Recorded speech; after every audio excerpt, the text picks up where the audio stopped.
Então vamos lá, Vasco da Gama. O que aconteceu com o Vasco em 2023? Chegou na semifinal do estadual, caiu na segunda fase da Copa do Brasil muito cedo, não jogou nenhuma competição internacional porque veio da Série B em 2022 e terminou o Brasileirão na 15ª colocação, né, com a campanha aí muito boa do time, principalmente no segundo turno, com o Ramon Dias. O Vasco que estava terrivelmente mal no primeiro turno, no segundo turno conseguiu uma recuperação, se manteve na Série A.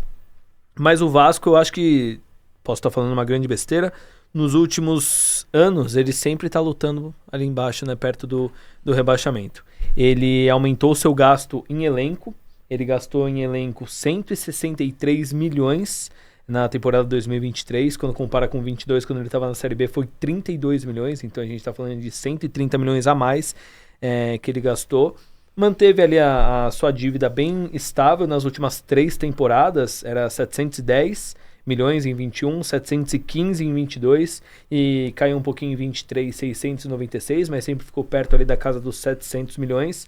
E tem agora um novo capítulo nessa história, né, que foi a treta entre Vasco e 777. Último time do relatório, com vocês. Ah, cara, eu assim, a coisa mais linda do mundo é um Flamengo e Vasco no Maracanã lotado, né? Então, ver o gigante da colina nessa situação realmente, assim, acho que perde o futebol de uma forma geral, né? Eu lembro que, acho que foi com o Grafietti, né, que a gente conversou aqui, como que um time fale, né, uma associação vai à falência, né? Na verdade ela não vai, ela vai morrendo aos poucos e parece que infelizmente o Vasco talvez seja o clube que esteja mais perto disso, né, de gradualmente perdendo sua relevância, né? O Vasco é o time de 5ª maior torcida do Brasil.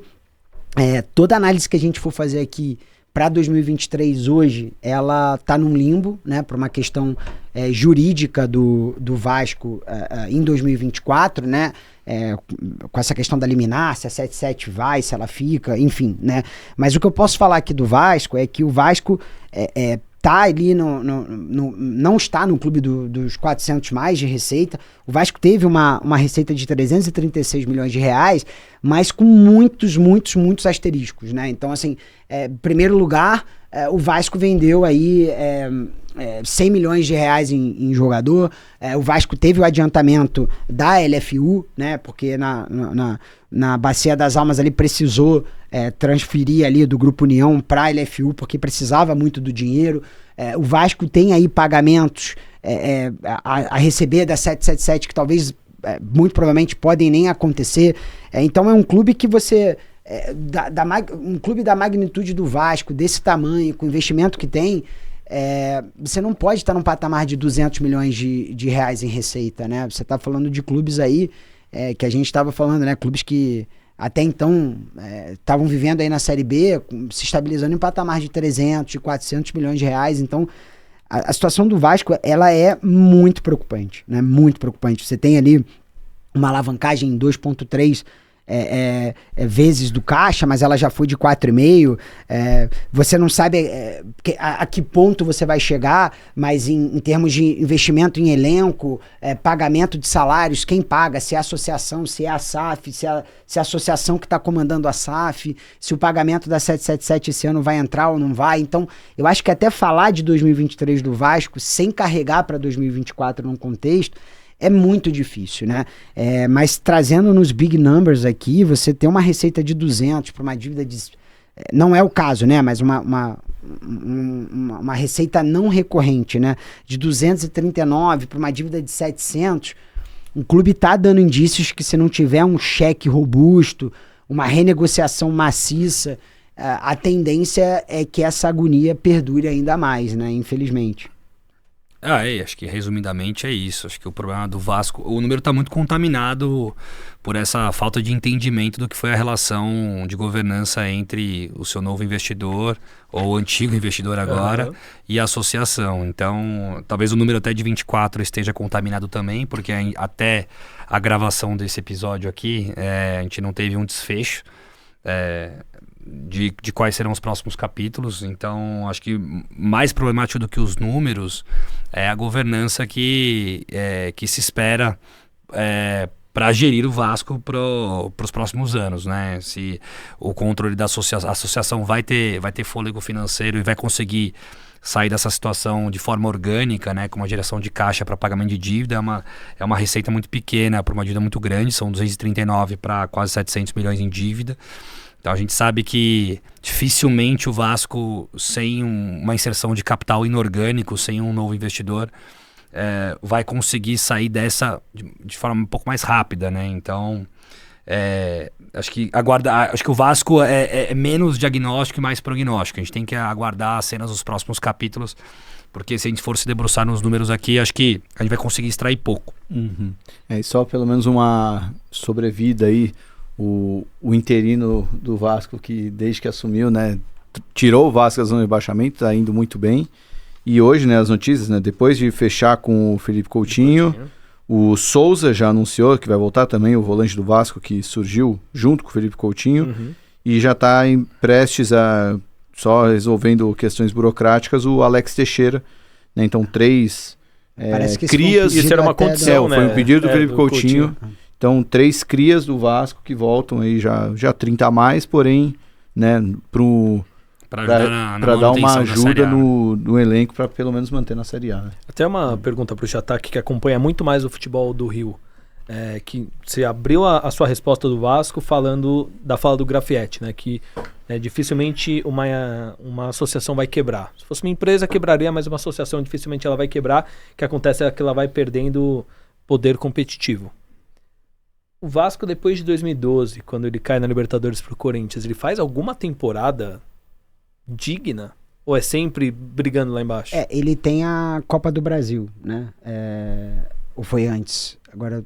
Não, depois. Foi depois, né? 2013. Isso, exatamente. Curitiba. Ele até faz campanhas aí boas, 1 ou 2 no Brasileiro, mas tem o efeito ioiô, né? Então, não, é 11, desculpa, né? É 11, né? É 11. Mas eu acho que, independente disso, assim, o que mais problematiza assim, a situação do Vasco é essa ascensão para a Série A seguida de rebaixamento. Isso, para qualquer clube, que fosse o Palmeiras, o Flamengo, o Corinthians, você viver nesse ioiô acaba te colocando numa situação que a gente tem a conta mágica lá do Lucas, né, de mais ou menos 250 milhões ali para acesso na Série B, né? Não, manutenção da Série A, né? Você tá falando, né? Manutenção da Série A. A gente tá falando que nos últimos 10 anos, a média que você precisa faturar para fazer a manutenção na Série A de receita recorrente de 196 milhões, né? Perfeito. Então, assim, no momento que você tem num ano essa necessidade, você gasta mais, não fica e cai, e no ano seguinte você não tem a receita de TV na Série B, e você tem a pressão de ser um clube grande que tem que subir, se alavanca, gasta mais do que pode, sobe, não se mantém na Série A, gasta mais do que pode de novo, cai, e aí chega uma hora que você olha o número tá em 700, né? Eu só dei um Google aqui, por causa da sua pergunta. O Vasco, 2011 termina em segundo lugar no campeonato. Sim. 2012 em quinto. Aí 2013 cai, 18º colocado. Aí 2014 ele sobe em terceiro. Aí 2015 cai, 18º colocado. Aí 2016 sobe de novo em terceiro. Aí 17 termina em sétimo lugar. 18, 16º lugar, né? Se salva por pouco. 19, 12º. Aí 2020 cai, ficou em 17º. 21 fica em 10º lugar na Série B. 22 sobe com o 4º colocado. Né? Então, ao todo foram 4 anos na Série B, né, de 2014 para cá. E um detalhe interessante, né? Foram 4 Série Bs e não tem um título na Série B. Ele sempre subiu como, no máximo, 3º colocado. E 23 terminou em 15º, né? Também ali na Bacia das Almas, na última ou penúltima rodada, ele se safa do rebaixamento. Então, assim, pegando, né, tirando quando começaram as quedas, né? Foi um 7º lugar em 2017. Foi a melhor campanha do Vasco nos últimos 12 anos. Né? Para um time do tamanho do Vasco é muito pouco. Né? E isso, assim, a gente precisa entender também que isso impacta muito nas novas gerações, né? Isso é muito importante. Assim, o que acontece hoje, da mesma maneira que um clube investe hoje na base, talvez para vender um atleta em 2028, 2029...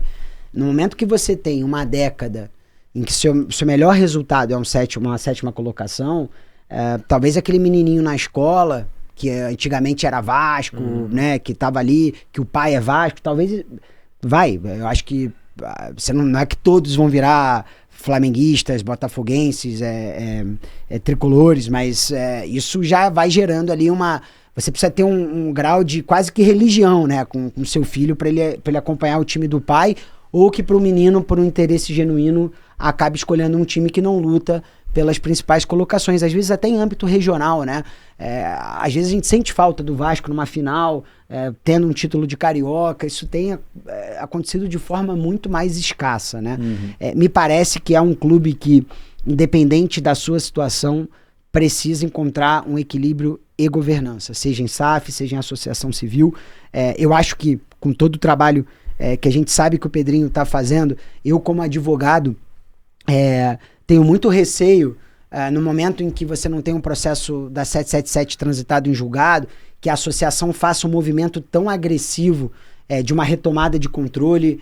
Eu acho que, tudo bem, você é um julgador que decide isso, mas isso também traz um dano para o ecossistema de SAF, porque um investidor, se ele sabe que ele pode, numa canetada, numa decisão judicial da noite para o dia, perder o seu controle, isso vai ter um ticket de desconto aí em valuation, né, em operações. Eu sei que isso é muito mais profundo, eu sei que isso é muito mais polêmico, a 777 está dando sinais de asfixia, mas num contexto geral, isso demonstra uma associação que está asfixiada, que está ali se afogando, que às vezes ali o salva-vida vem para pegá-la e ela tenta dar aquele abraço de afogado, né? Então, precisa um pouco de equilíbrio no meio desse caos inteiro, né? E para piorar esse momento do Vasco, seus 3 rivais do Rio estão vivendo momentos... Sei que o Fluminense hoje é o lanterna, mas acabou de ser o campeão da Libertadores. Flamengo, não precisa nem falar, né? Desde 2019 para cá.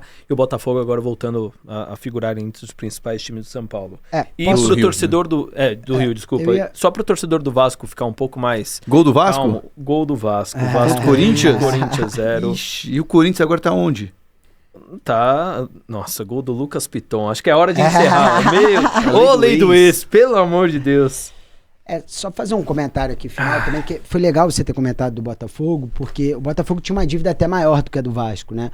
E no momento que você tem ali alguém acenando com um cheque para você virar SAF, eu acho que vai caber a associação civil, de uma maneira geral, escolher um bom consultor de venda para que consiga fazer essa mensuração de quem é o investidor que está te dando o cheque, não simplesmente um cheque, né?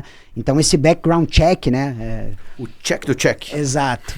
Vai ser importante, porque se a gente tem aí exemplos de uma revenda de SAF, como foi o Cruzeiro, você está tendo o primeiro exemplo negativo de uma SAF que não está dando certo. E aí, só para finalizar mesmo, eu cito o modelo italiano, né? Hoje, se você pensar na Itália, que teve um movimento de SAF lá na década de 90, né? Aquela onda sólida, para você ver o quanto o Brasil está atrasado, né? 30 anos depois. Mas hoje, quando você olha para a tabela do campeonato italiano, você tem times como Parma, Fiorentina, Napoli. Esses times, na verdade, são o que a gente chama de Clube Fênix, né? Porque foram times que viraram SAF, foram à falência, foram rebaixados para a última divisão, e aí eles tiveram que retomar o caminho do zero, né? Então talvez esse alerta ele tenha que ficar na mente do torcedor, que se a associação civil, com toda a dificuldade, ela tem como fazer a transição para a SAF, em um segundo modo, pode não ter, né? Então, eu acho que a gente vai ter que amadurecer um pouquinho. Esse movimento de SAF, ele vai entrar no segundo estágio, que a gente vai falar em fair play financeiro, em valuations de maneira real e concreta. Tem muito para vir por aí, e eu acho que esse podcast veio na hora certa, assim, porque a gente tá com esse assunto muito aí sob enfoque.